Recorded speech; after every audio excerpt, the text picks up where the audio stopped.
हाय दोस्तों, मैं रोहित राय एक बार फिर से आप सभी का तहे दिल से हार्दिक स्वागत अभिनंदन करता हूं। मेरा सादर प्रणाम आप सभी को। जैसा कि आप पिछले वीडियो में हमारे देख चुके हैं, जान चुके हैं कि हम अपने यूथ के लिए, युवाओं के लिए वीडियो बना रहे हैं और जो वो अपना मार्ग भटक जाते हैं उनको मार्ग पे लाने का प्रयास करते हैं। हमारा यूथ जो है, जिस समय उसको जरूरत होती है अपने एम को पाने के लिए, अपने लक्ष्य को पाने के लिए, तो वह अपने लक्ष्य को प्राप्त करने के बजाय एक ऐसी उलझन में उलझता है जहां से निकलना उसके लिए नामुमकिन सा होता है। और जब वह वास्तविक जीवन में कदम रखता है तब उसको समझ में आता है कि उसने एक गलती कर दी, एक अपराध सा उसके अंदर अपने आप को प्रतीत होता है, अपराध बोध महसूस होता है। इसी चीज से हम आपको निकालने के लिए यहाँ पर उपस्थित हुए हैं। एक बार फिर से आप लोगों का बहुत बहुत स्वागत है। मित्रों, पिछले वीडियो में हमने आपको अपनी ईमेल आईडी बताई थी और इस बार फिर मैं अपने नीचे ईमेल आईडी मैंने आप देख रहे मेंशन कर रखा है। आप हमारे ईमेल आईडी पर अफेयर संबंधित किसी भी प्रकार का कोई क्वेश्चन पुट अप कर सकते हैं। उसका जवाब आपको वीडियो के माध्यम से पूरी संतुष्टि के साथ देने का प्रयास करूंगा। मित्रों, पिछले वीडियो में जैसा कि आप लोग देख रहे थे, एक विस्तृत चर्चा अफेयर पर हुई थी यूथ को लेकर के, और कुछ ईमेल आए थे, उस पर हमने ढेर सारे जवाब दिया था आप लोगों को, कुछ संतुष्टिपूर्ण जवाब दिया था। और हमने ईमेल आईडी देते हुए ये बताया आप लोगों को कि आप हमसे क्वेश्चन पुट अप कर सकते हैं। और मैं अपना ईमेल तब से चेक कर रहा हूँ, मेरे पास बहुत सारे क्वेश्चन आए हैं। मैं सोच रहा था कि इस बार मैं कुछ अफेयर के बारे में और आप लोगों को समझाता बताता, लेकिन इतने ईमेल आए हैं कि मैं सोच रहा हूँ कि आज का जो वीडियो है, आज का जो प्रोग्राम है, वो क्वेश्चन आंसर का कर लेते हैं, क्योंकि हमारे पास बहुत सारे क्वेश्चन आए हैं और मैं चाहता हूँ कि इसमें से कुछ सभी क्वेश्चन के उत्तर तो देना एक वीडियो में पॉसिबल नहीं है, लेकिन मैं फिर भी चाह रहा हूं कि ज्यादा से ज्यादा प्रश्नों के उत्तर मैं आप लोगों को इस वीडियो के माध्यम से दूं। तो मित्रों, देर नहीं करते हैं और शुरुआत करते हैं। पहला क्वेश्चन उठाते हैं। जो पहला मेल हमारे पास आया है बिजनौर से अमित कुमार जी कहते हैं, सर मैं बीए थर्ड ईयर का स्टूडेंट हूं। पॉइंट नोट करिएगा, मैं बीए थर्ड ईयर का स्टूडेंट हूं और मैं अपने कॉलेज में एक लड़की को बेहद प्यार करता हूं। मुझे ऐसा लगता है कि मैं उसके बिना नहीं रह सकता हूं और यह सोच करके मैंने उसे प्रपोज करने की कोशिश की, बट उसने मेरे प्रपोजल को ठुकरा दिया। उसने कहा कि मैं तुम्हारे बारे में ऐसा कुछ भी नहीं सोचती हूं।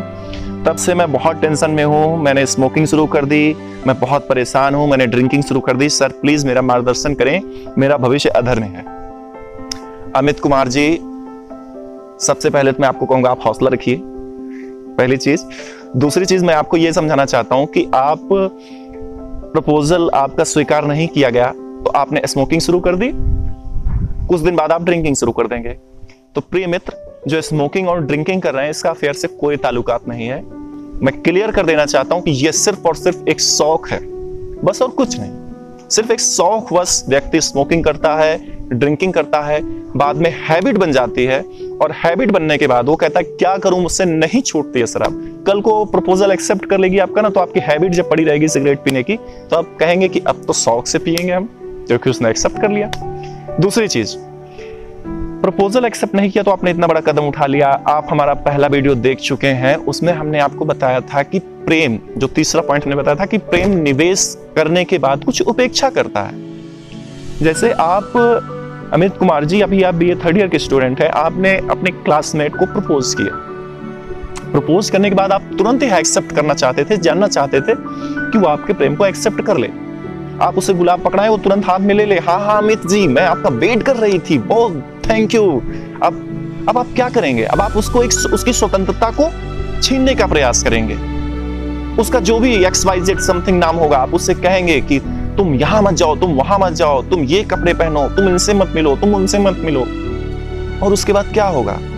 जो उसकी स्वतंत्रता है, जब वो उसको लगेगा कि उसकी स्वतंत्रता बाधित हो रही है, उसको बांधने का प्रयास किया जा रहा है, तो अमित कुमार जी आपका प्रेम फिर वहां से जो सक्सेस की तरफ बढ़ना चाहिए, वहां से ये उल्टी गिनती शुरू कर देगा। तो मित्र, मैं आपको ये सलाह देना चाहता हूं कि देखिए, मैं पहले वीडियो में भी बता चुका हूं और मैं फिर बता रहा हूं कि जो एक तरफा प्यार का आनंद होता है मित्र, उसको खूब एंजॉय कीजिए।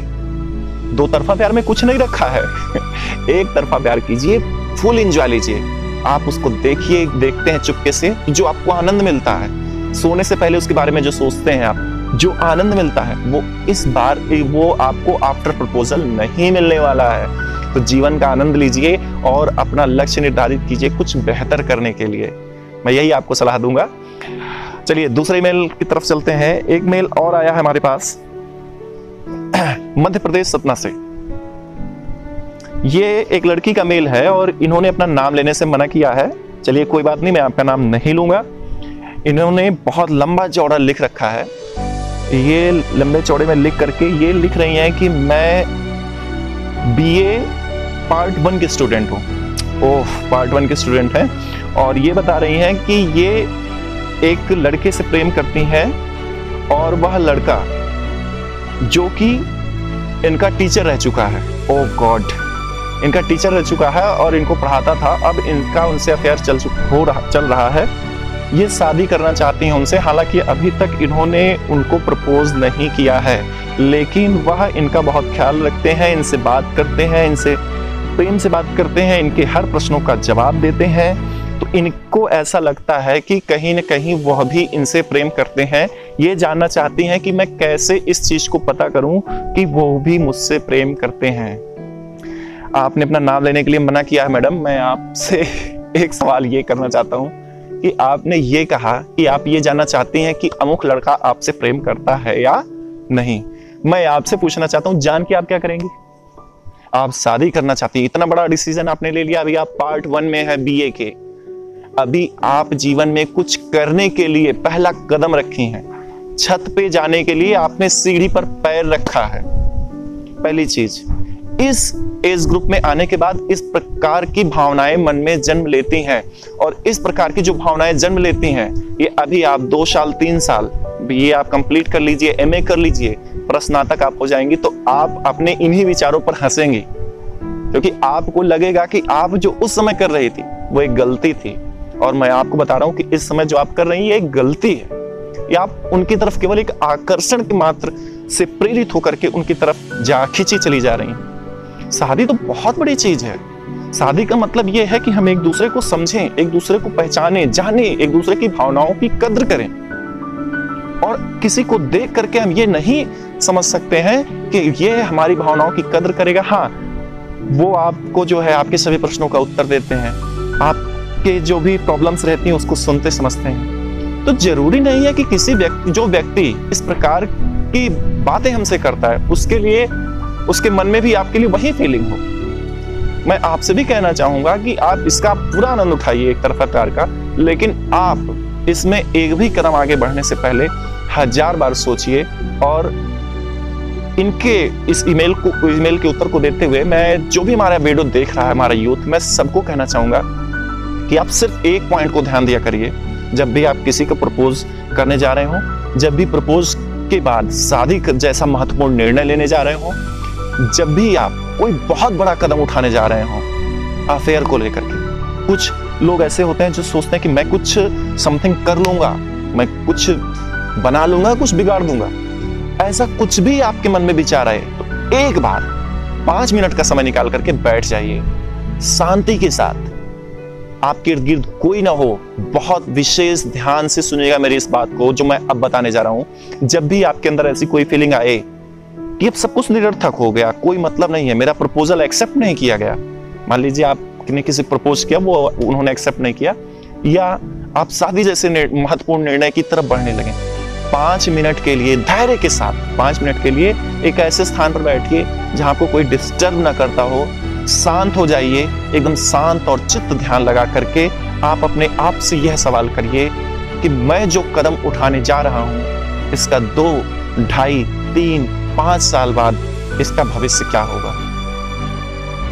उसका जवाब यकीन मानिए सिर्फ और सिर्फ आपके पास है, दूसरे के पास नहीं। जैसे अभी आप बता रहे हैं कि आपको अपने टीचर से प्रेम हो गया, या अमित जी बता रहे हैं कि उनको अपने क्लासमेट से प्यार हो गया, तो आप लोग धैर्य के साथ शांतिपूर्वक एक दिन एक खुले वातावरण में प्रकृति के पास बैठिए और प्रकृति के पास बैठ करके ध्यान मुद्रा में बैठिए ताकि आपको कोई डिस्टर्ब ना करे, सिर्फ 10 मिनट। और आप पूछिए अपने आप से कि जो कुछ आप कर रहे हैं इसका भविष्य क्या है, 5 वर्ष बाद, 10 वर्ष बाद क्या स्थितियां उत्पन्न होंगी, और जो आपको उत्तर मिले उसके अकॉर्डिंग काम करिए। धन्यवाद। चलते हैं आज का तीसरा और आखिरी ईमेल। इन्होंने बहुत अच्छा प्रश्न किया है। ये कह रहे हैं कि श्रीमान सुरेश कुमार जी हैं, कह रहे हैं सर सादर प्रणाम। जी सादर प्रणाम, बहुत बहुत धन्यवाद आपको। यह रहने वाले हैं यूपी से, यूपी के सहारनपुर से इन्होंने अपना प्रश्न पूछा है कि सर मैं एक डाउट क्लियर करना चाहता हूं। जी बिल्कुल, मैं इसीलिए तो आया हूं। ये कह रहे हैं कि सर मैं ये जानना चाहता हूं कि मुझे अपने आप पर यह विश्वास है कि मैं कभी अफेयर जैसी चीजों में नहीं पड़ सकता हूं और बड़ों के आशीर्वाद से अभी तक मैं इससे बचा भी हूं। बहुत अच्छी बात है सुरेश जी। पूछना क्या चाहते हैं आप? सुरेश जी ये कह रहे हैं कि मेरा जो है एमएससी कंप्लीट हो चुका है और मैं जॉब के लिए प्रयासरत हूँ। वेरी गुड, बहुत अच्छी बात है। और घर में लोग शादी के लिए प्रेशर डाल रहे हैं।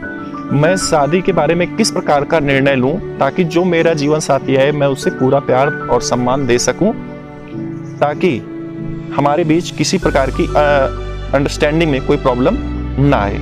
वेरी गुड, बहुत अच्छा क्वेश्चन सुरेश जी आपने किया है। शादी जैसा महत्वपूर्ण निर्णय होता है, उसमें एक दूसरे की भावनाओं को समझने की बहुत जरूरत होती है। देखिए, आप अगर सुरेश जी पिछला वीडियो हमारा देखे हो तो मैं आपको बताना चाहता हूं कि प्रेम निवेश मांगता है और प्रेम कहीं ना कहीं प्रेम में स्वार्थ छिपा होता है। मित्र, आप जिससे शादी करने जा रहे हो, आप कोई फिल्म स्टार है नहीं या कोई बॉलीवुड स्टार व्यक्ति नहीं है। वो लिव इन रिलेशन में साल 2 साल रह रहा है और उसके बाद एक दूसरे को पता चला कि एक दूसरे के लिए नहीं बने हैं, ब्रेकअप हो गया। पहली बात तो प्यार था ही नहीं, तो ब्रेकअप होना लाजमी है। शादी एक पवित्र रिश्ता होता है। जब भी आप शादी के लिए किसी से मिलने जाएं, अभी आप सुरेश जी जिस लड़की से आपकी शादी तय होने जा रही है, जिससे होगी, जब आप उससे बात करने जाएं, मिलें, तो आप भी इस बात को लेकर के पूरी तरीके से संतुष्ट हो लें कि अगर आप उससे कोई अपेक्षाएं रखते हैं तो उसकी अपेक्षाएं आपके प्रति क्या है। उसके भी मन में कुछ विचार होंगे, कुछ भावनाएं होंगी, वो क्या है। एक दूसरे की भावनाओं को सम्मान दें, एक दूसरे की भावनाओं को कद्र करें। आपका रिश्ता बहुत अच्छे से चलेगा, लाइफ टाइम फर्स्ट क्लास चलेगा, इसमें कहीं से कोई प्रॉब्लम नहीं होगी। बस एक दूसरे की भावनाओं को समझते हुए रिस्पेक्ट करें एक दूसरे की। और यह आप इस बात को लेकर के निर्भीक रहें कि क्या बताएं यार, ऐसी प्रॉब्लम है, और अगर ऐसा कुछ होता है समथिंग कि भविष्य में इससे संबंधित कोई समस्या ना आए, इसके लिए मैं आपको फिर से कहना चाहता हूं कि सिर्फ और सिर्फ आप एक दूसरे की भावनाओं को कद्र करें। और ऐसा नहीं है कि पहले से आप किसी को जानते पहचानते हो, किसी से प्यार करते हो, तभी आपका जो है वैवाहिक जीवन सफल होगा। ऐसा कुछ नहीं है। किसी को जानने और समझने के लिए पल भर ही काफी होता है। और अगर आप एक दूसरे की भावनाओं की कद्र करते हैं तो ऐसे रिश्ते लंबे समय तक चलते हैं। मित्रों, प्रश्न का सिलसिला समाप्त करते हैं।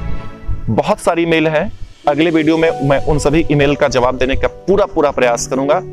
एक देखिए, जैसा कि नीचे मेंशन हुआ है हमारी ईमेल आईडी, लेकिन मैं फिर से मुंह से बता देना चाहता हूं, RAIROHIT रायरोहित 57 ये मेरी ईमेल आईडी है।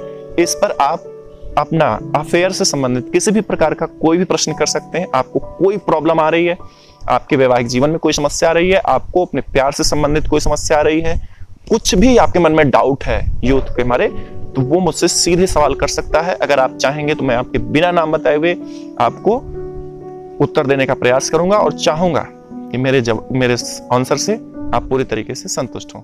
आज के लिए इतना ही, धन्यवाद।